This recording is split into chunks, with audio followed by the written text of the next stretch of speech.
નમસ્કાર મિત્રો, અમારી આ ચેનલમાં તમારું સ્વાગત છે। મિત્રો, રાજ્યમાં આપઘાતના કિસ્સાઓમાં દિવસે ને દિવસે વધારો જોવા મળી રહ્યો છે। ત્યારે આજે રોજ રાજકોટમાંથી આપઘાતનો કિસ્સો પ્રકાશમાં આવ્યો છે, જેમાં થોડા દિવસ અગાઉ એક યુવતીએ આપઘાતનો પ્રયાસ કર્યો હતો, જેનું આજે સારવાર દરમિયાન મોત નીપજ્યું હતું। ત્યારે મિત્રો, મળતી માહિતી અનુસાર આપણે જણાવી દઈએ કે રાજકોટમાં રહેતી ભૂમિકાવાળા નામની વિદ્યાર્થીની થોડા દિવસ બીમાર હતી, જેને લઈ તેના પિતાએ સારું થયા બાદ ગરબે રમવા જવાની ના પાડતા જે વાતનું યુવતીને ખોટું લાગતા તેણે 2 ઓક્ટોબરના રોજ ગળે ફાંસો ખાઈ આપઘાતનો પ્રયાસ કર્યો હતો। આ ઘટનાને લઈ વિદ્યાર્થીનીની સારવાર અર્થે ખાનગી હોસ્પિટલ ખાતે ખસેડવામાં આવી હતી।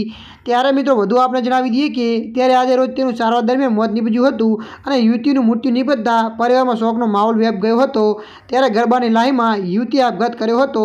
ત્યારે મિત્રો, હાલ માટે આટલું। મળીશું નવી અપડેટ સાથે। જો વિડીયો તમને પસંદ આવે, લાઇક, શેર અને સબસ્ક્રાઈબ કરી નાખજો। ધન્યવાદ।